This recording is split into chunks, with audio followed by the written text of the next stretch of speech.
오늘 저희 김병일 특강 교수님은 굉장히 특이한 경력을 갖고 계십니다. 여기 지금 현수막에 보이지만은 우리 김병일 이사장님은 34년 동안 경제 관료로 봉직을 하셨습니다.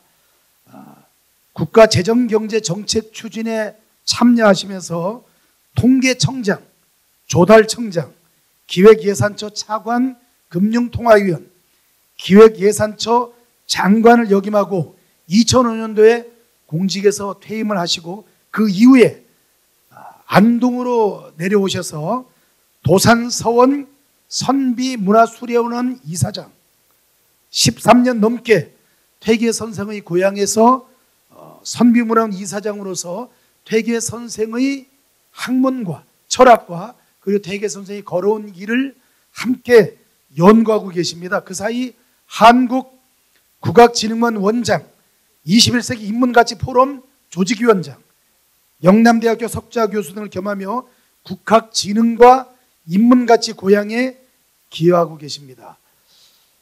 그동안 대부분의 시간을 퇴계 선생이 소유하던 계산과 도상을 새벽마다 거닐며 선생이 소원했던 착한 사람이 많은 살기 좋은 세상, 좋은 세상을 그리며 안동에서 만년을 보내고 계시면서 저희 충효의 대학 명예 교수님으로서 4년 내내 강의 함께 하고 계십니다. 여러분, 한양에서 도산까지 800리길을 14일 동안 걷는 퇴계의 고도의 길을 세상에 전파하고 계시는 21세기 선비정신에 관한 특강을 해주실 김병일 특강 교수님을 소개합니다. 여러분, 뜨거운 박수로 환영해 주시기 바랍니다.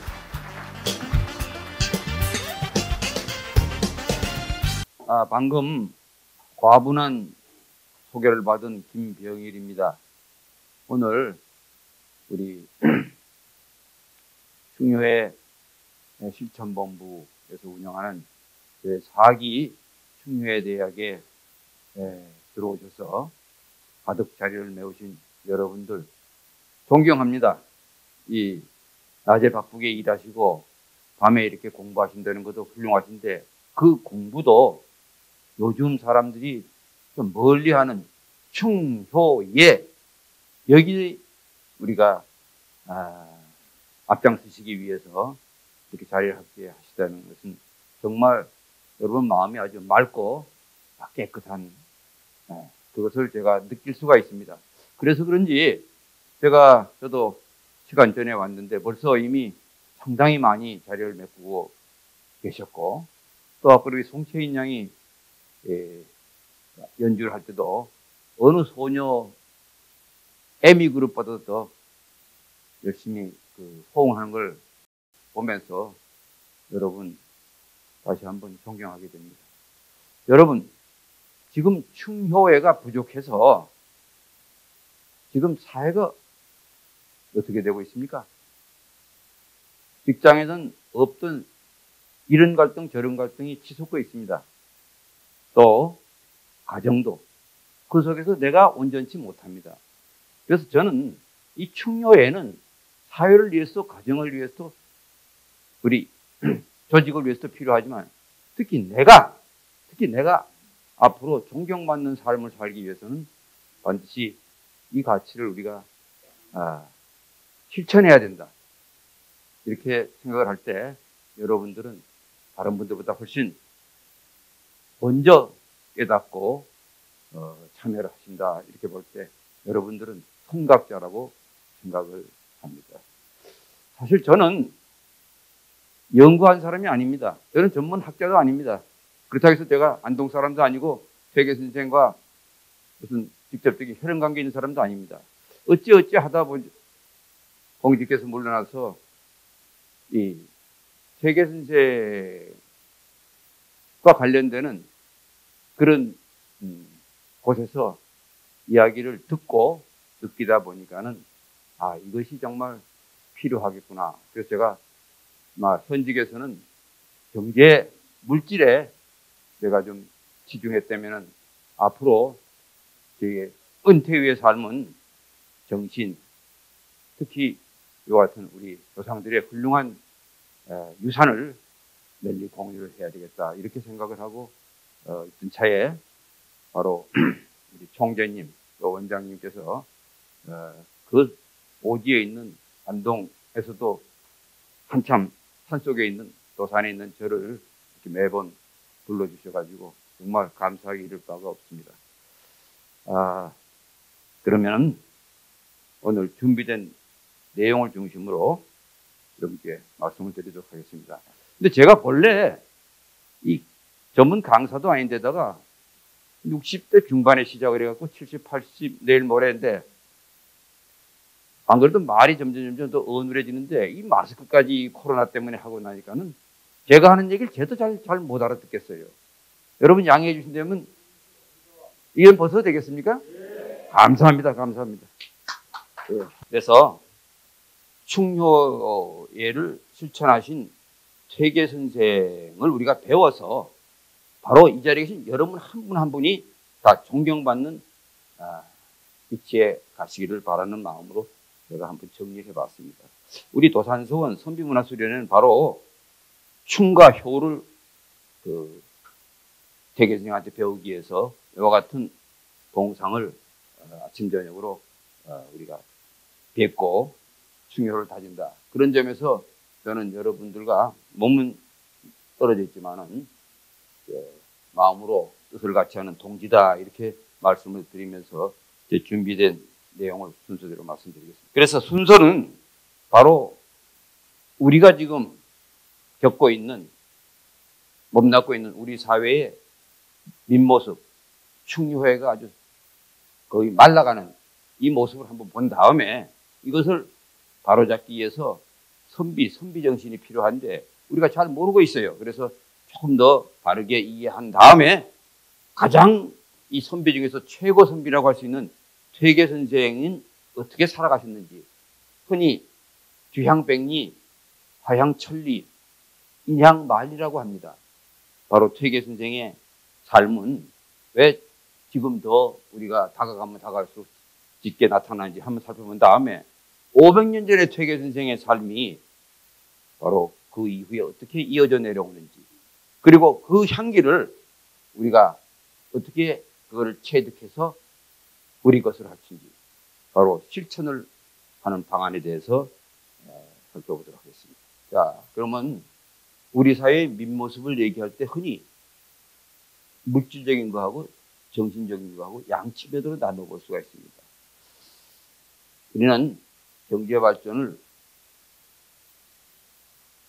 세계에서 가장 기적적으로 이룬 나라입니다. 불과 반세기 남짓 만에 먼저 봤던 나라가, 먼저 하는 나라가 된 나라는 우리나라밖에 없습니다. 이렇게 되려면은 경제 생산 요소인 자원, 자본, 사람인데 자원, 자본은 여러분 아시다시피 거의 없는 나라였습니다. 단지 교육을 잘 받은 사람이 이런 기적을 만들어냈습니다. 그 사람이 바로 근면했고 교육열이 있었고 가족을 사랑했습니다. 제가 특히 굵은 할자로 키운 가족 사랑, 바로 한번 1960년대 근로공단에서 소독에서 일하는 이런 분들은 왜 돈을 벌려고 하는데 자기 잘 먹고 잘 살려고 한다는 사람 한 사람도 없었습니다. 가족을 위해서, 부모님을 위해서, 심지어 남동생 학비를 위해서 이렇게 했습니다.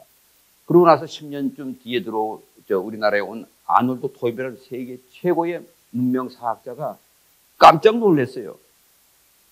그래서 이제 80 노인인데 얼마 안 있어 내가 이 세상을 떠날 것 같은데 이 세상에 있으면서 뭐 하나 소원을 하나 얘기하라 하면 나는 한국의 가족윤리, 효문화를 가지고 가겠습니다 라고 대답을 하겠노라 그랬습니다. 이런 아놀드 토인비가 한 3년쯤 있다가 우리나라 기자가 가서 3년 전에 한국에 왔을 때 얘기하신 거 지금도 변함이 없습니까? 그러니까 더 합니다. 더 해. 저는 외로워서 못 살겠습니다.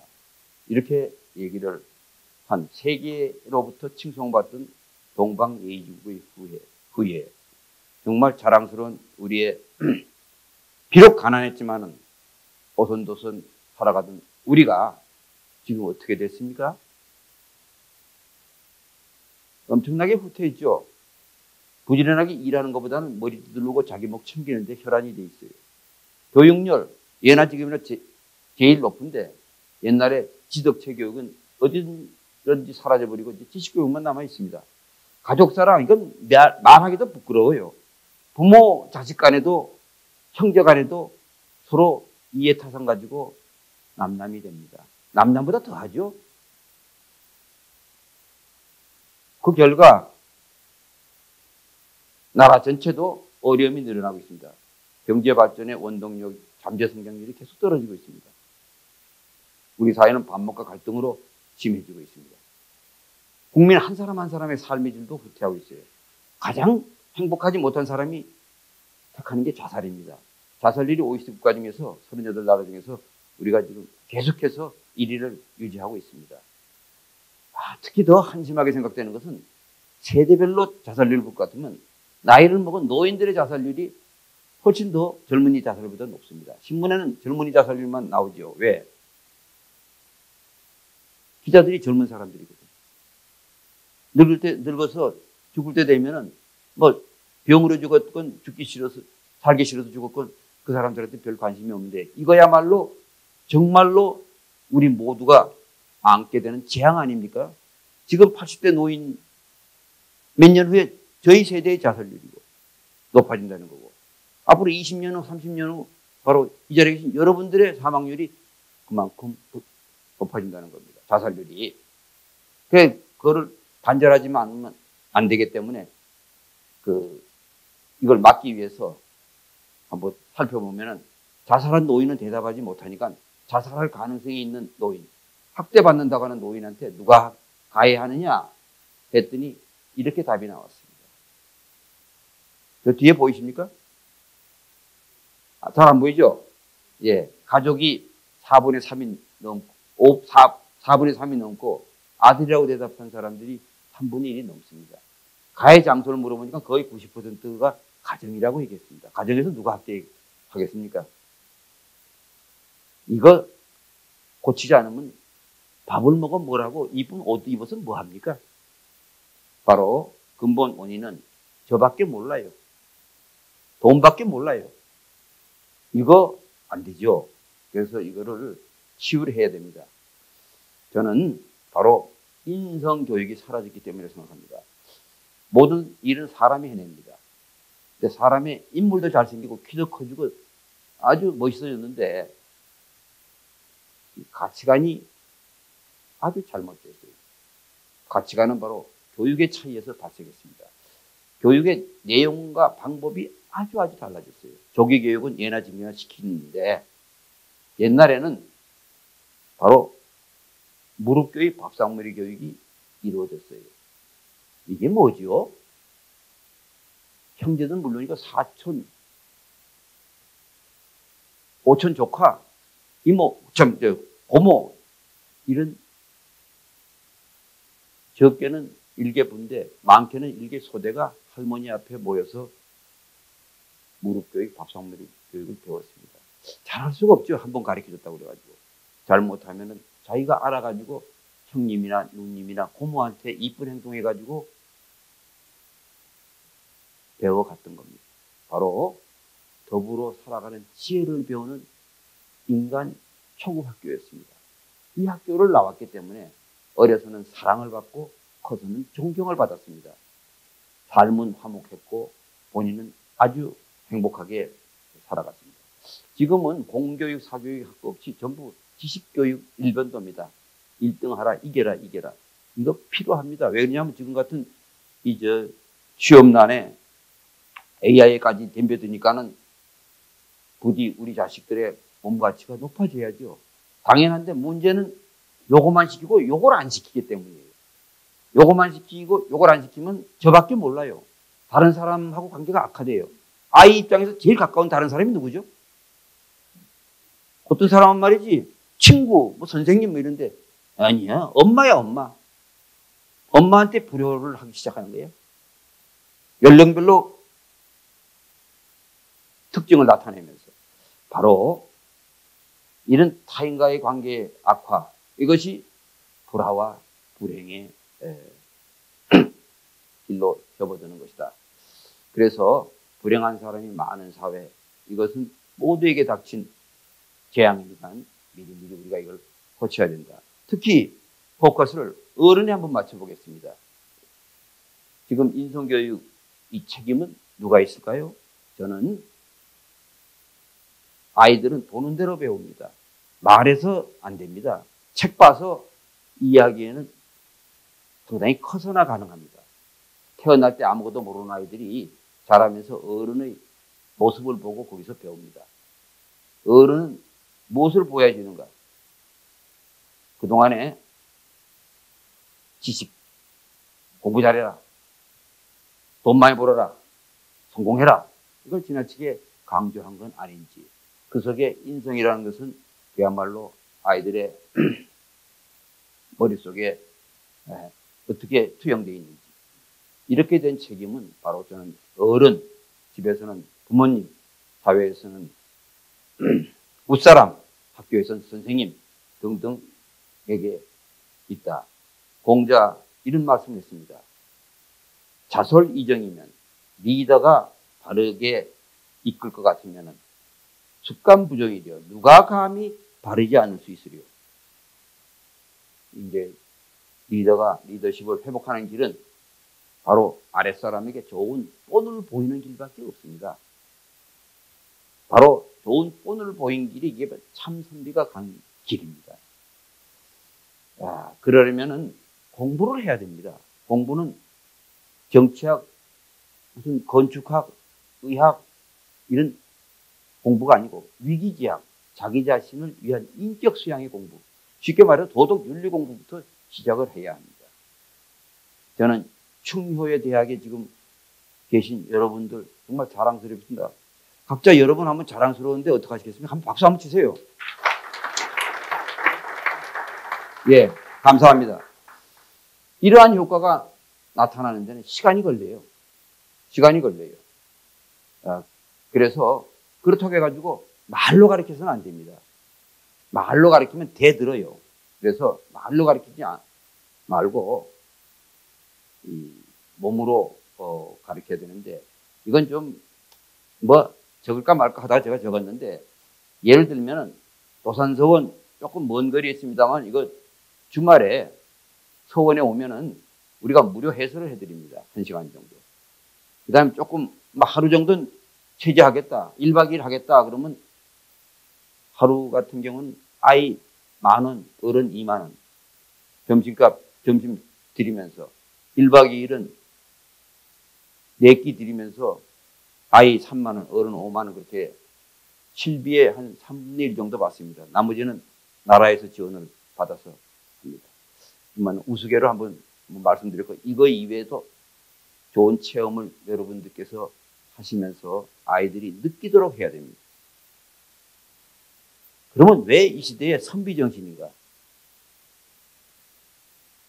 바로 앞으로 우리가 살아갈 세상에서 어떤 사람을 필요로 하는지에서 시작을 하겠습니다. 앞으로 우리가 살아갈 세상은 100세 장수 시대입니다. 지금 평균 수명이 몇 살이죠? 그건 여자입니다, 여자. 83.5세예요. 남자는 80.5세고 여성은 86.5세. 근데 이게 움직이는 숫자입니다.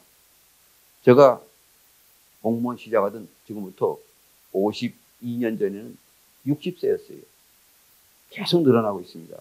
지금 100세 시대, 지금 4차 산업혁명 시대 접어들었지만 날마다 고도가 되고 있습니다. 또 2년 동안 우리가 코로나를 겪으면서 얼마나 많은 이 변화를 경험하고 있습니까? 이런 우리가 맞이할 세상에서 어떤 사람이 필요할까? 저는 크게 두 가지 능력을 가진 사람이 필요하다. 첫째는 창조하고 융합하는 능력을 가진 신지식인이 돼야 된다. 지금까지는 패스트 팔로우로 열심히 남이 한 거 막 따라가고 하다 보면 됐는데, 이제는 우리가 앞장서서 움직여 나가는 그런 창조와 융합 능력이 필요하다고 생각됩니다. 두 번째, 이거보다 더 필요한 게 지금 AI하고 경쟁해서 지식과 기술에서는 펀펀히 당할 수밖에 없습니다. 이런 시절에 앞으로 30년, 50년 우리 아이들 같으면 100년을 살아야 되는데 어떻게 AI 속에서 우리가 필요한 존재가 될 수가 있을까요? 저는 두 가지. 바로 모든 사람이 원하는데 AI는 잘 할 수 없는 것. 모든 사람이 원하는데 AI가 제대로 할 수가 없는 게 뭐겠어요? 따뜻한 공감 능력이에요. 아, 그래. 아, 그래. AI가 제대로 하겠어요?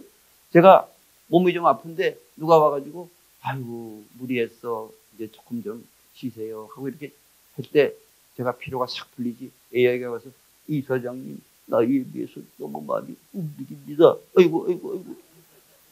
에이 징글맞다. 바로 이제 AI하고 살면서 AI보다 확실히 우리가 해야 될 것을 우리가 다른 지금까지 말이죠. 인간 대 인간의 경쟁이니까는 아주 나쁜 인성을 가진 사람도 어느 기술이 탁월한 기술이 있으면 탁월한 기술이 있을 것 같으면은 더럽도 기분 나쁘지만 그 사람 쓸 수밖에 없었어. 그렇지만 이제 훨씬 능력이 앞으로 능력을 발휘할 AI하고 속에서 AI보다 더 나쁜 인성을 갖고 있으면 AI 쓰지 사람 쓰겠습니까? AI는 적어도 사람 기분 나쁘게는 안 해요. 중립적이지. 근데 우린 사람 기분 나쁘게 하는 사람이 얼마나 많습니까? 지금까지는. 빨리 고쳐야 되죠, 이거. 이런 사람 어떻게 길러내고 나는 어떻게 이런 사람이 될 것인가? 저는 여기서 이제 우선 선비 정신을 얘기하기 전에 그 앞에 세계인들이 얘기하는 도덕적 가치를 한 두 가지 사례를 말씀드리겠습니다.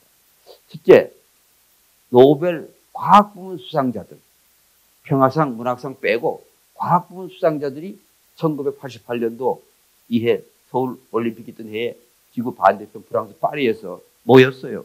모여가지고 가만히 이 얘기를 나누다 보니까 이 과학기술의 발전 속도가 엄청나게 빠른 거야. 앞으로 이렇게 발전되다 보면 발명 주체인 인간이 뭐야? 인간성이 말살되겠네? 그러면 안 되지. 어떻게 하면 돼? 바로 앞으로 12년 후에 21세기 인류가 살아가려면 공자의 가르침, 바로 이걸 배워야 된다. 유학을 배워야 된다. 여러분, 공자의 가르침 유학, 이건 한, 중, 일, 베트남 그렇습니다. 근데 여러분 아시다시피 중국은 워낙 땅이 넓고 뭐 천산북로 남로 뭐 이쪽에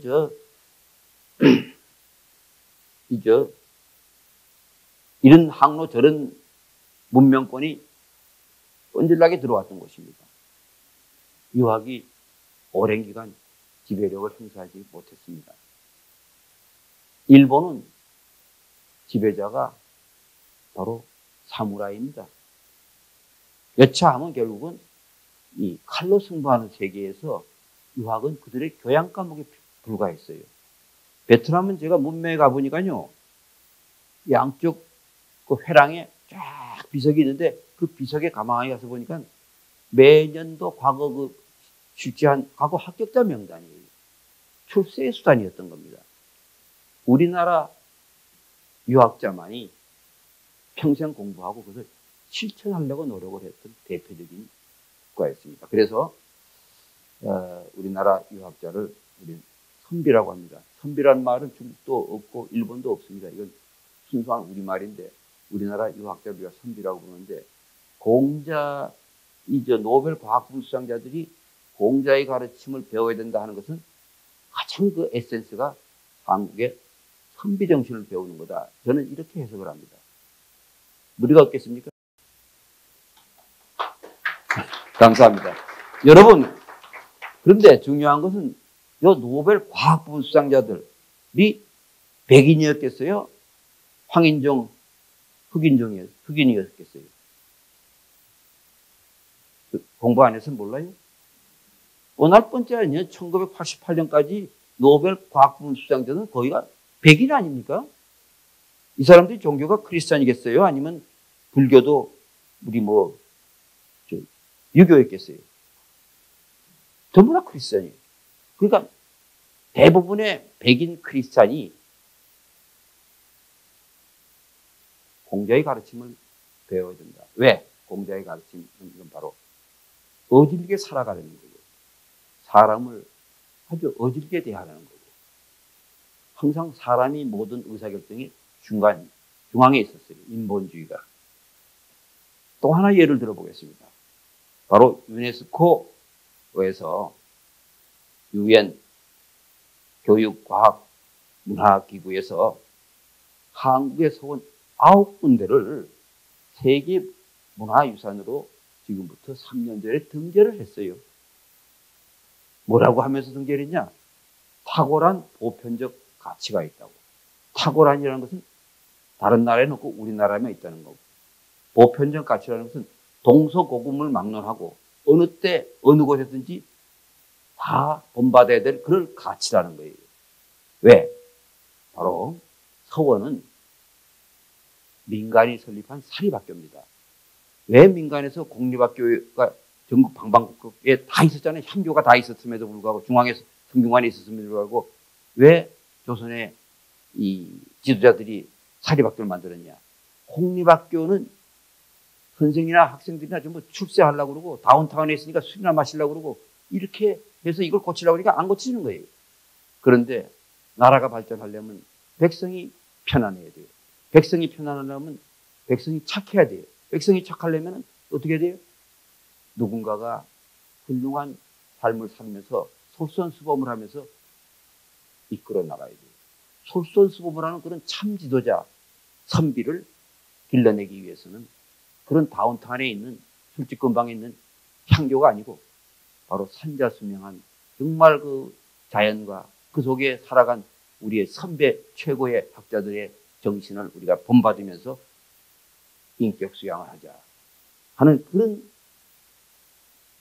서원을 조선의 유학자들이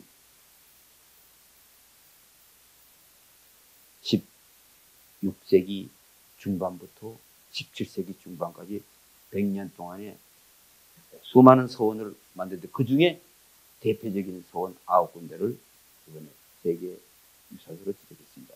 바로 이런 솔선수범한 지도자, 이 사람이 바로 선비입니다. 그래서 세계가 인정하는, 이 세계 최고 지도자들이 인정하는 이런 도덕적인 가치가 바로 선비정신이다 하는 말씀을 드리면서, 그러면 이제 선비에 대해서 조금 더 다가가 보겠습니다. 선비는 아까 말씀드린 대로 공자의 가르침 유학을 평생 공부한 사람들입니다. 이분들은 공부 범위가 엄청나게 넓었어요. 문, 사, 철, 이게 전공 필수입니다. 시, 서, 화, 교양 필수입니다. 시 못 쓰는 선비는 한 명도 없었어요.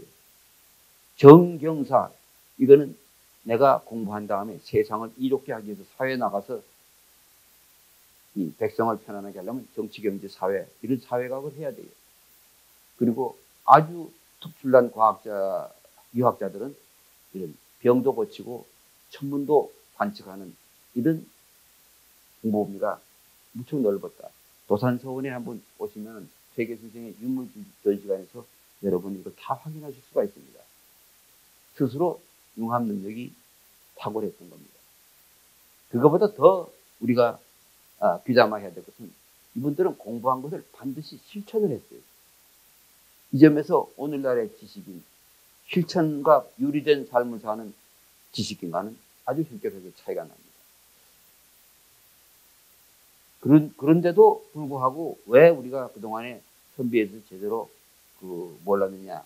저는 양반과 구분을 좀 제대로 못하지 않았나 이렇게 생각됩니다. 양반은 말이죠, 비슷한 것 같지만 이렇습니다. 양반은 양반, 양손이 오른손 왼손이든지, 양반은 문반과 무반, 다시 말해서 현직 벼슬아치인데, 이 사람들이 세월이 지나가면서 아들, 손자까지, 자손까지 포함되다 보니까 훌륭한 선비도 있지만 아주 나쁜, 나라 바라보면 매국노까지도 이게 다 양반 계층에 소속되어 있던 겁니다. 우리가 양반을 배운다면 이런 사람도 배울 수가 있는 거예요. 여기에 지금 안 썼습니다만 춘향이 못 살게 그런 그 변사또 이몽룡이까지도 우리가 배울 수 있는 범주에 들어가지 않겠습니까? 우리가 배워야 되는 선비는 바로 인격체입니다. 양반 중에서 두 단계 걸렀어요. 첫째는 지식과 덕을 갖추고만 있으면 안 됩니다. 실천해야 돼요. 어떻게? 의리와 범절 있게 옳고 예절 바르게 실천을 했던 겁니다. 이 지행병진, 아는 것과 행동을 함께하는 이런 지행병진의 참 선비를 우리는 선비라고 하고 이분의 정신을 선비정신이라 하면서 이걸 배우자 하는 겁니다. 자, 그러면은 선비 중에서 최고 선비 퇴계 선생은 어떻게 사셨나? 첫째는 끊임없이 공부해서 최고의 학자가 됐습니다. 이건 모르는 분이 없죠. 두 번째, 최고 학자가 돼서 이제는 뭐 제자도 많아지고 임금님도 막 모셔가려고 그러고 하는 이런 높은 경지에 올라가면 올라갈수록 이 어른께서는 인간을 존중했어요. 특히 사회적인 약자들이라고 생각되는 그 당시의 약자들까지 모두 다른 사람하고 비교가 안 되게 존중을 했어요. 그리고 높아지면은 슬슬 뭐 예외로 뭐 좀 특혜를 누리거나 하려는데 이분은 아주 바르게 행치를 하셨어요. 그리고 더욱더 우리한테 의미가 있게 다가오는 것은 이분은 사명감이 아주 높으셨다. 이 점에서 다른 분하고 가장 차이가 있었다. 이게 바로 우리가 앞으로 큰 지도자가 되기 위해서는 퇴계의 사명감을 좀 아실 필요가 있지 않을까 이렇게 생각이 됩니다. 자, 이제 끊임없이 공부해서 최고 학자가 된 첫 번째 파트입니다. 열심히 자기주도 학습을 했습니다. 누가 하라 말라가 아니고 남들보다 100배 인식기천이라는 것은 남이 열을 할 때 나는 천을 하는 거예요. 100배 노력하는 거예요. 그 다음에 이분은 6살 때 천자문 배울 때 12살에 논어 배울 때 배운 것을 모두 외웠어요. 이 외운 것의 최고의 장점이 뭐냐면 옛날에 전등이 어두울 때 낮에는 책을 읽으시면 밤에는 바로 외운 거를 이렇게 풀어내가지고 사색하고 정리를 했던 겁니다. 주, 독, 야, 역 이거를 하는 삶을 살면서 아주 디테일하고 미세한 부분까지 계속 파고 대충이라는 게 없었어요. 그래가지고 최고의 경지까지 올라갔다. 그 다음에 자기 인격을 닦는 공부를 먼저 한 다음에 세상을 이롭게 하는 공부였는데 요새는 이거 도덕 윤리 이거 필요 없다고 생각해서 이것만 가르치니까 출세하고 어느 힘 있는 자리에 가고 기술을 획득하고 나서는 자기를 위한 삶만 사지 남을 배려하지 않는 삶이기 때문에 잘못하면 멀쩡한 뭐 이게 흔들어 갖고 빼고 큰 돈 벌려고 이만한 거 받지 않습니까? 자기는 자기 분야에서 한 번만 바가지 씌울 수가 있는데 내가 100가지 1000가지 살아가면서 100가지 1000가지 바가지를 쓰는 거예요. 이런 정말 천치 바보 같은 삶을 우리가 살아도 되겠습니까? 내가 남을 위할 때 그 수많은 남이 나한테 도움을 준다. 이걸 우리 조상들은 이걸 평생도록 잊혀갔던 거예요.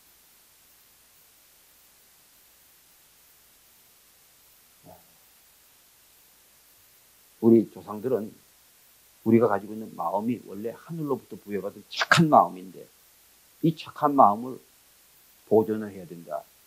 이 착한 마음을 누구한테 이기려고 그러는 내가 뭐 욕심을 챙기려고 그러는 이런 그 이후에 생긴 좋지 않은 마음이 이 본심을 이렇게 싸고 누르고 하기 때문에 이거를 씻어내는 과정이 바로 이분들의 공부였습니다.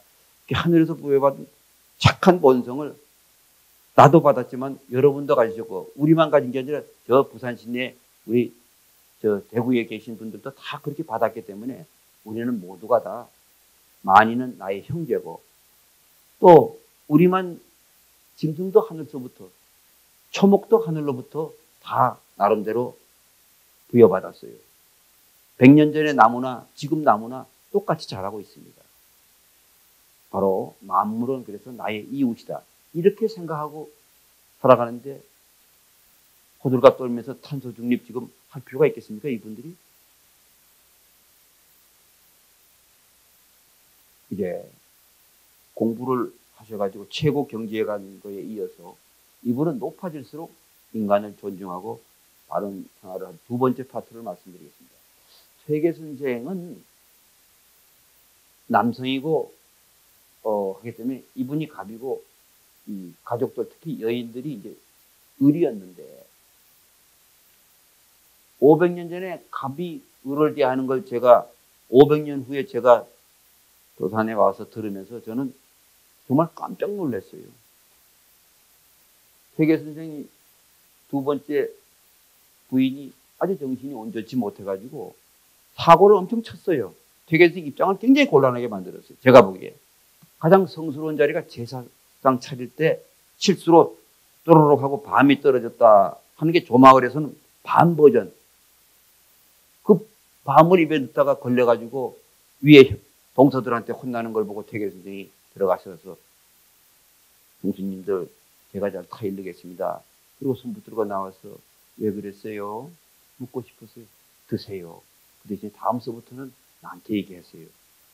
저 동네에서는 대추 버전으로 돼 있고 그 너머의 마을에서는 큰 게 떨어졌다고 해서 배를 또 치마 속에 감추다가 걸려갖고 큰일 났는데 구전되다 보니까 동네마다 버전은 다르지만 그 버전에 공통되는 게 뭐냐? 퇴계 선생은 한 번도 야단치지 않고 보듬고 감싸고 두둔했다는 겁니다. 저는 이 얘기를 들으면서 퇴계 선생이 존경스러운 마음 등과 동시에 제가 우리 집사람을 생각할 때 너무너무 제가 미안하게 생각이 되죠. 우리 집사람은 제사 1년에 한 10번 지내는데 대추 입에 듣다는 우리 조카들이 고자질 하는 거 내가 한 번도 못 들었어요. 근데 제가 얼마나 우리 집사람한테 이래저래 타박을 했는지 곰곰이 생각해 보니까 뭐 여기서 튀어나오고 여기서 튀어나오고 막 튀어나오고. 여러분, 퇴계 선생은 그 당시에 정말 다른 분들하고 다르게 가족들을 아주 감싸고 감쌌습니다. 맞손자가 장가를 갔을 때 20살 된 손자 내외한테 부부는 인륜의 시작이고 만복의 근원이니까 바로 귀빈대하듯이 서로 공경을 하거라. 상경여비. 귀빈처럼 서로 공경하거라. 이렇게 얘기를 했습니다. 가깝게만 여기다 보면 약보고 없인 여기게 되고 그렇게 되면 못할 짓이 없게 된다. 끝장나는 거다. 그러니까 조심하고 공경하는 태도를 가지면 그리움이 싹트고 그 속에서 더욱 간절한 부부애가 싹트는 것이다. 이게 누가 말씀하신 거냐? 500년 전에 우리가 아주 딱딱하다고 생각하는 유학자 퇴계 선생이 손자에게 내려준 편지입니다. 이분은 실제 젊어서 이렇게 실천을 하셨기 때문에 60 노인이 손자에게 이런 가르침을 주실 수가 있었다. 퇴계 선생은 지금 지면상 제가 다 적질 못하는데 뭐 수없는 편지가 3118통이 남아있고 수많은 일화 속에 감동 아닌 게 하나도 없습니다. 지금 우리가 갖고 있는 갈등의 모든 인간관계는 그 당시도 있었어요. 퇴계 선생의 또 하나의 하녀 학덕이와 관련된 얘기인데 하녀 학덕이가 애를 낳아가지고 젖이 나온다 하는 얘기를 듣고 서울에 사는 손자가 아까 그 손자가 할아버지 학덕이를 유모로 데려가겠습니다 이랬어요. 옛날 하녀는 인권이 없으니까 매매 상속을 자유자재로 주인이 하는 거니까 지금 어떻게 보면 사실 사람이지만 젖소급 사람이에요. 젖소급 사람. 이거 데려간다고 그러는데 퇴계선이 안 된다. 그 아이 GM이 떨어지면 죽게 된다. 그렇다고 또 데리고 갈 수도 없다. 고속버스가 있습니까? 한 달씩 한번 걸어가 보세요. 그 천한 어미와 자식이. 그러니까 남의 자식을 죽여서 내 자식 살린다는 것은 힘이 불과하다고 우리가 근사력이라는 필독서에서 맨날 공부했지 않느냐. 배운 대로 실천해야지. 배운 대로 실천할 것 같으면 이게 무슨 선비고 이게 무슨 다른 사람으로부터 평가를 받겠느냐. 이렇게 하면서 허락하지 않았는데 결국은 얼마 안 있어 중선자는 죽습니다. 저 집에 대가 끊겨요. 나중에 양자를 아주 어렵게 하는 그런 일을 내다보면서도 자기 자식을 사랑하는 마음, 그건 누구나 다 있는 거지만은 다 자기 자식만을 위해서 할 것 같으면 세상이 어떻게 되겠습니까? 퇴계 선생님 그걸 넘으셔가지고 아주 인류의 보편적인 가치인 모든 생명체는 다 존중받아야 된다 하는 것을 그 옛날에 실천을 하셨기 때문에 얼마 전에 아프리카 대사가 선비소리를 와가지고도 이 얘기를 듣고 나서는 정말 그 옥깃을 내미는 걸 봤습니다. 이런 내용들이 좀 한류 콘텐츠 드라마가 돼가지고 세계에 나갔으면 싶은데 우리나라 작가들이 아직까지는 저걸 안 해요. 왜 안 하느냐 하고 제가 여쭤보니까 두 가지가 없다는 거예요. 두 가지가. 퇴계 전쟁은. 전쟁이 없고 전쟁이 없어요. 사랑이 없다는 거예요. 아니 사랑이 이렇게 사랑이 많은데 아이고 그 사랑 말고요. 그러면서 정 장관님이 자꾸 이렇게 막 하니까 미니 드라마 한 2편거리를 한번 검토해 보죠. 뭐 납두셔 내가 그랬어요. 바로 이 내용들이 우리가 콘텐츠로 되면은 정말 우리 한류가 세계에서 감동 주는 세상에 오지 않을까 이렇게 생각이 됩니다. 자, 가족에 이어서 나이 어린 제자 얘기입니다. 사실 퇴계 선생은 50대, 60대가 되면 이 나라의 최고 가는 학자이기 때문에 특히 유학에서 가장 중요한 사람의 마음을 다루는 사단 칠정, 이건 착한 마음이고 이거는 모든 마음입니다. 이 사단 칠정 여기에 대해서 다른 사람들이 전부 퇴계 선생한테 검토 좀 감수 좀 해주십시오, 좀 고쳐주십시오 이렇게 얘기할 그런 시절에 청년 고봉 기대주기 사람들이 논변을 걸어가요. 논변이 쉽지 않아요. 나이 차이도 이렇게 나고 지위 차이도 엄청나게 나고 생각의 차이, 지역의 차이, 굉장히 차이가 있음에도 불구하고 퇴계 선생은 8년간 논변을 이어가는데 퇴계 선생의 생각은 바로 발병구약하듯이 병 걸린 사람이 약을 찾듯이 누구의 얘기도 다 경청을 하는 거예요. 아, 참 저는 이해를 못했습니다. 한 3, 4년 지나가도록. 근데 퇴계 선생이 말씀과 행동을 기록한 언행록에 보니까 이런 구절이 있어요. 자기를 버리고 남을 따라가지 못하는 것은 배우는 사람들의 큰 병통이야. 세상의 의리, 옳고 옳은 진리가 무궁무진한데 어떻게 자기만 옳고 남은 그러다 할 수 있으리요. 예를 들면 저는 과학자들이 하는 얘기를 한마디도 못 알아듣습니다. 의사가 저한테 요거 처방 주면서 요 밑에 약국에 가서 약 기어가세요, 잡수세요 가다가 제가 잊어버렸다고 치면 약사한테 가가지고 의사가 요런 처방해 줬다 하고 한 알통에도 내가 복창을 할 수가 없어요. 제가 그것만 모르겠습니까? 모르는 게 막 한경도 없어요. 저만 모르겠습니까? 저만 모르겠습니까? 마스크는 대답하지 말라고 마스크 한 거예요. 여러분 충효의 대학에서 나가셔가지고 자격 따고 이렇게 하려면은 상대방이 공감해 주지 않으면 제대로 되겠어요? 상대방을 공감받게 하려면 내가 먼저 공감을 하는 능력을 가져야 되는 거예요. 여기서는 안 해도 되지. 근데 여기는 연습장이야. 인류 선수는 연습장에서 연습같이 합니까? 시합같이 합니까? 그렇죠.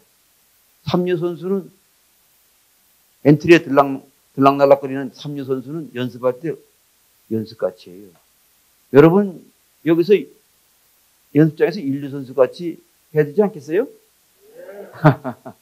그래요. 우리가 모르는 것은 엄청 많은데 퇴계 선생님께서는 모르는 게 더 많다고 생각하신 거예요. 아는 게 많은 사람은 모르는 것이 더 많다고 생각되는 거예요. 깨알같이 아는 사람은 모르는 게 깨알 둘레만큼 모른다고 생각하는데, 축구공만큼 아는 사람은 축구공 둘레만큼 모르는 것이 많다고 생각하는 거예요. 그냥 요 둘레만이 아니고 축구공이 뛰어다니면서 저 골대, 저 담장밭으로 날아가고 하면서 본 것도 자기가 모르는 거라고 생각을 하기 때문에, 이런 분들은 아인슈타인도 마찬가지고 퇴계선 같은 분은 한없이 진리 추구를 위해서 노력했던 거예요. 그러니까 고봉 같은 사람이 얼마나 고마운지 몰라요. 자기의 부족한 거, 자기가 모르는 부분을 자꾸 이렇게 지적을 하니까.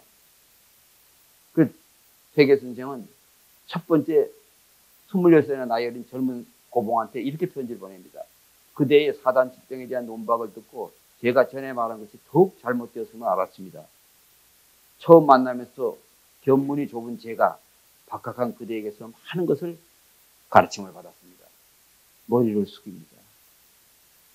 결과 두 분은 학문도 엄청나게 발전이 됐어요. 당대 최고하는 퇴계가 조선을 통틀어서 최고하는 학자가 되었습니다. 고봉도 더 놀라운 것은 가장 가까운 사이가 됐어요. 당대도 가깝지만 지금 퇴계 후손과 고봉 후손은 어느 일가보다 더 가깝고, 저는 양가문하고 아무 상관도 없는데 퇴계 선생과 관련되는 일을 한다 해가지고 제가 전라도 광주에 고봉 선생을 모신 월봉선 원장을 지금 10년째 하고 있습니다. 저는 우리가 정말 어느 누구에 대해서도 존중하지 않을 수가 없는 것을 한번 두 선생의 경우로 한번 제가 글로 옮겨봤습니다. 율곡이 찾아왔을 때도 퇴계는 바로 그렇게 대합니다. 나이 차이가 더 벌어져요. 35살 차이에 손자보다 겨우 5살 많은데, 이 율곡이 왔을 때도 퇴계는 정말로 예를 갖춰서 얘기를 합니다. 어느 제자에게도 너라고 하지 않습니다. 도산에 오시면은 퇴계 선생의 집이 아주 적고 현판도 조그맣고 글씨도 못난이 글씨가 되어 있는지 그걸 봅니다. 바로 도산에 오는 사람이 여기 와서 마음 편하게 당신하고 이렇게 대화를 나누게 하기 위해서는 집도 적게 현판도 우스꽝스럽게 쓰고 이렇게 맞이하려고 했던 겁니다. 퇴계는 아주 검소한 삶을 살았습니다. 검소한 걸 볼 때는 우리가 의식주를 보면 알 수가 있죠. 털옷을 20년간 입었다는 기록도 있고 아주 검소하게 사셨어요. 왜 검소하게 사셨을까? 검소해야지 청렴할 수가 있는 거예요. 청렴이 왜 중요할까? 일 잘하고 인간관계 좋으면 안 될까? 아닙니다. 아무리 일을 잘하고 인간관계가 좋더라도 돈 밝힌다 하는 사람은 세상에서 존재할 수가 없다고 그분들은 생각을 했어요. 퇴계에게서 우리 같은 이 비대면 시대에 가장 배울 점은 퇴계의 편지 교육입니다. 퇴계는 3,100여 통의 편지를 남겼습니다. 가족한테는 애틋하게, 또 제자 후학들은 아주 아까 고봉에게 한 것처럼 열린 마음으로 겸손하게 편지를 썼어요. 비대면 시대에 우리가 정말 퇴계 선생보다 훨씬 편리한 SNS를 통해 가지고 정말 콘텐츠를 어떻게 만들어서 어떤 표현을 써가지고 많은 사람들을 우리가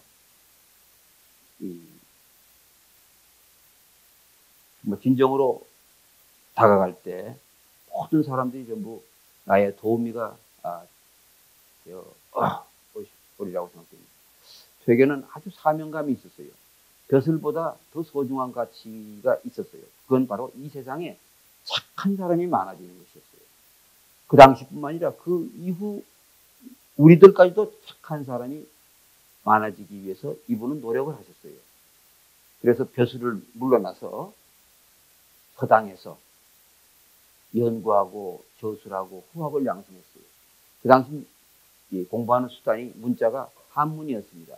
방대한 한문 서적을 남겼습니다만 90% 이상이 한문을 모르는 일반 백성들이었어요. 이런 사람들도 강도질 안 하고 착한 사람이 돼야 되지 않겠습니까? 산적이 되면 안 되잖아요. 그래서 이 한문 모르는 사람을 위해서 우리말 12곡 노래를 작사를 하셨어요.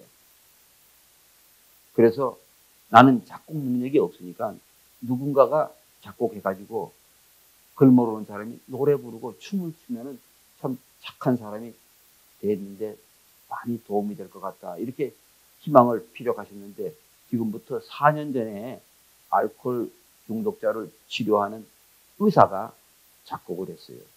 4분의 3박자로 했어요. 아마추어들이 쉽게 작곡하고 또 따라할 수 있게. 유튜브에 들어가셔가지고 도산 12곡 5글자를 검색창에 누르면은 퇴계 작사, 김종성 작곡 노래가 12곡이 나오는데 가사하고 곡조가 같이 나옵니다. 그 다음에 하신 일이 당신만 서당에서 하면 그 얼마나 많은 사람, 뭐 얼마 많이 그 영향을 미칠 수가 없다고 생각하셔가지고 다른 전국에 있는 훌륭한 분이 계신 그곳에서 아까 말씀드린 서원을 창설하도록 퇴계 선생님이 계속 격려를 하셨어요. 그래서 바로 오늘날까지도 이 서당에서 하신 일, 서원의 창설을 하신 일, 이런 일들이 계속 우리한테 다가오고 있다. 그래서 우리가 배움의 대상으로 하고 있다. 퇴계는 돌아가신 이후에 400년 후에 나라 일제강점기가 되면서 애국자를 이 지역에서 많이 배출하게 됩니다. 세계 후손 중에서도 애국자들이 쏟아져 나와가지고 독립유공자가 한 마을에서 25명이나 나오고, 이육사 선생도 퇴계 선생이 14대 손입니다. 이분은 유명한 시를 지었지만 그보다 앞서서 17분 동안 감옥에 이 옥살이를 한 그런 치열한 독립운동가였습니다. 후손뿐만 아니라 후학들도 그렇습니다. 이 임청각의 그 종선은 전 재산을 팔아가지고 나라에 바치면서 독립운동을 했고, 또 어떤 종선은 미치광이 짓을 하면서 노름판에 돈을 잃어서 그 돈이 바로 임시정부로 가도록 이렇게 합니다. 이 지역의 의병장들은 하나같이 세계의 항맥의 아주 지도적인 인물이었습니다. 왜 이분들은 독립운동까지 영향을 퇴계가 끼칠 수가 있냐? 바로 무엇이 옳으냐 하는 것이 삶의 기준으로 심어놨기 때문입니다. 무엇이 이익이냐가 아니고 무엇이 나한테 편리한 거냐, 이게 기준이 아니고 무엇이 옳으냐. 퇴계의 철학은 줄이 그것이 바로 300년, 400년까지 내려왔던 겁니다. 500년 후에 우리들도 무엇이 옳은 거냐 하고 생각할 때 각자가 다 생각할 수가 있으리라고 봅니다. 지금 도산에 오시면 퇴계 종택에 올해 91살 되신 이 종선이 꿇어 앉아서 초등학생서부터 성인까지 대화를 나누고, 그리고 손수 쓴 이 조복이라는 글씨를 나눠줍니다. 코로나 전에는 3만 장을 쓰셨는데 코로나 이후에는 5만 장을 쓰고 있습니다. 찾아오는 사람이 적은 그 시간을 이용해서 더 많이 쓰기 때문에 찾아오는 사람이 적으니까 이제 한 3만 장, 4만 장은 재고가 쌓이게 돼요. 이 재고 찾아 진주에 있는 삼현고등학교 여학생들한테 500장을 보내고, 또 지난주에 이화여대 교수가 오니까 애들이 바뀌려면 엄마가 제일 결정적인 영향을 미친다. 엄마들이 앞으로 될 이화여대생, 또 똑똑한 엄마들이 될, 그러면서 거기에 교수는 30장 달라고 그러는데 300장을 주시더라고요. 왜 이렇게 살까요? 91살 되신 분이. 육사 선생 따님도 와보시면 모두가 다 눈시울을 붉힙니다. 동방예의지고 희망이 있습니다. 저는 나라의 은혜를 많이 입은 사람으로서 저 혼자 앞으로 바뀌어봐야 그건 별 의미가 없어요. 그래서 저보다 오래 사실 분들, 저보다 큰 영향을 미칠 분들에게 막 이렇게 얘기를 좀 드려보고 있습니다. 우리 수련회는 2002년도에 수련 시작해서 그때는 선생님 200명밖에 수련을 못했는데 그 차츰차츰 수련생들이 늘어가지고 5년 후에 2,000명, 또 5년 후에 2만 명, 2019년도 코로나 전에는 18만 6천 명이 수련을 했는데 지금 175명의 지도위원들이 활동을 하고 있는데 코로나 때문에 반토막, 3분의 1 토막이 났었어요. 올해 4월 이후에는 다시 작년 숫자의 한 3배 정도 지금 수련이 이루어지고 있기 때문에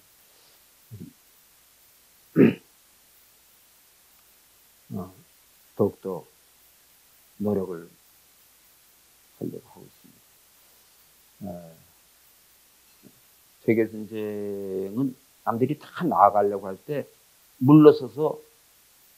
물러나서 위대한 일을 성취했기 때문에 우리가 한번 재현을 하고 있습니다. 충주까지는 배를 타고 충주서부터 말을 타고 가셨기 때문에 우리는 배도 탈 수가 없고 말도 탈 수가 없기 때문에 걸어서 갑니다. 걸어서 450년 때 한번 해봤는데 사람들이 너무너무 좋다고 그래갖고 이걸 매년 하게 됐어요. 매년 합니다.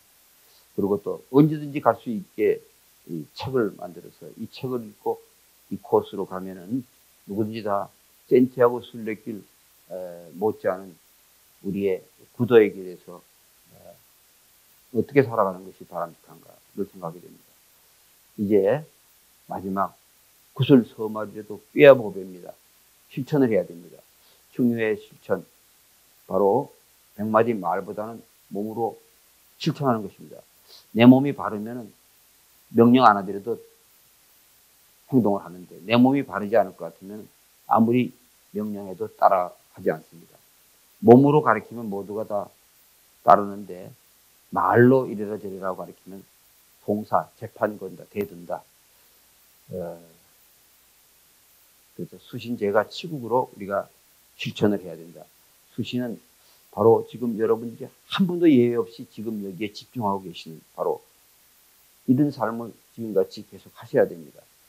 왜? 몸이 있는 곳에 정신이 있어야 되죠. 톨스토이는 제일 중요한 때가 현재, 가장 중요한 일이 현재 하고 있는 일, 가장 중요한 사람이 현재 만나고 있는 사람이라고 했습니다. 그 다음에 내가 왜 존재하는지. 선진국은 존재를 위해서 살고 후진국은 소유를 향해서 움직인다고 그랬습니다. 훌륭한 사람은 존재를 생각하고 형편없는 사람은 무엇을 더 가질까 하고 소유를 생각합니다. 늘 호기심을 가져야 된다. 호기심 있는 사람은 청춘이고 호기심이 없는 사람은 늙은이입니다. 20대 늙은이도 있고 60대 청춘도 있습니다. 제가 합니다. 부모님께 효도를 해야 됩니다. 형제간의 우애가 있어야 됩니다. 그 이유가 뭘까요? 이 금수, 짐승은 이거 못합니다. 내가 금수가 아니려면 효도하고 우애가 있어야 됩니다. 배우자가 자녀는 전부 사랑은 합니다. 사랑을 해요. 좀 사랑해서 안 됩니다. 존중해야 됩니다. 지시보다는 좀 뻔을 봐야 된다. 제일 대표적인 게 자기는 드라마 보면서 공부하라. 자기는 찍찍찍찍찍 뭐 이제 엄마들끼리 모여서 얘기하면서 애들 보고 학원, 이 학원, 저 학원, 저 학원, 이 학원 보내니까 저는 아무것도 안 하면서 나만 못 살게 건다. 이런 얘기가 나오는 것이 정말 우리가 너무 비참하지 않습니까? 애들이 제일 신나할 때가 엄마가 과외 하나 빼줬을 때 제일 깽깽말 하면서 좋아한다고 그럽니다. 바로 존중해야 됩니다. 인격을. 시국. 바로 나보다는 가정을 생각하고 가정보다는 더 큰 공동체, 더 큰 공동체를 생각할 때 난 우주적인 자아를 갖게 된다. 노력은 내가 더 많이 하고 영광은 주위에 공유해야 됩니다. 남을 칭찬해야 됩니다. 흉봐서는 안 됩니다. 바로 남의 허물은 덮어지고 이게 은학입니다. 착한 일은 드러낸다. 이게 양선입니다. 은학 양선. 칭찬은 고래도 춤춘다고 대강대강 하면 되게 기분 나쁩니다. 두 사람한테도 얼굴 좋아졌어 나한테 와서 얼굴 소리 하면 탁 손을 치게 됩니다. 옷 멋있다, 옷 멋있다. 저한테서 옷 소리 하면 어떤 소리 하지 마. 옷장사 칭찬하는 것밖에 안 돼요. 바로 육하 원칙에 따라서 특히 리더 여러분들이 아랫사람들에게 한번 육하 원칙으로 한번 칭찬하는 연습을 딱 한 번만 해볼까요? 여러분 누가 한번 해보세요. 누가? 영철이가 어제 점심시간에 아이고 아나운서가 하니까 뭐 내가 너무 목소리가 좋아가지고 정신이 없어진다. 우리 식당 앞에서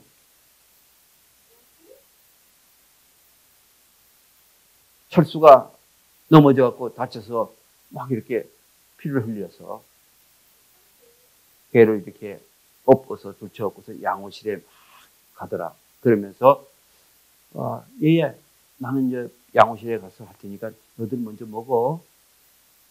뭐가 남았죠? 이게 친구요 인간애 아닙니까? 밥 때 되면 어느 놈이 뭐 피를 흘리건 뭐가 나든 나만 생각하는 이런 사람의 누가 어려움을 나중에 도와주겠습니까? 이런 얘기를 지도자, 어른이 아랫사람한테 이렇게 얘기할 때 영철이 얼마나 좋아하겠습니까? 지켜보는 다른 사람들도 밥 때 돼서는 밥만 먹으러 가는 게 아니고 더 소중한 삶을 살아야 되겠구나. 그리고 그렇게 하는 나를 지도자라고 생각하지 않겠습니까? 그리고 사실 사람의 장점을 볼 때 칭찬이 나오는데 장점을 보고 칭찬하려는 이런 과정에서 내 몸에는 세로토닌이 도는 거예요. 반대로 남 이렇게 흉보고 조지고 뭐 야단치고 할 때 내 몸에 다른 사람을 보아가지고 내 몸에 간직할 때 어때 독이 도는 거야. 독이 돌면 뭐가 생기죠? 염증이 생겨서 의사 선생님이 이게 바로 암 초청장이 거기서 발부가 되는 거예요. 감사합니다.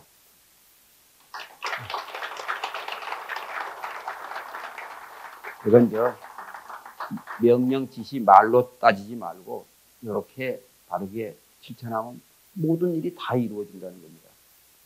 내가 존경도 받을 수 있고 내가 원하는 일을 모든 사람이 다 그렇게 이루라고 생각됩니다. 이게 정말 진정한 행복이 아닐까 이렇게 생각을 합니다. 여러분, 두서없이 하는 얘기에 대해서 한 분도 빠짐없이 지금 여기 아주 경청을 해서 대단히 감사하고 저는 오래오래 간직하겠습니다. 고맙습니다.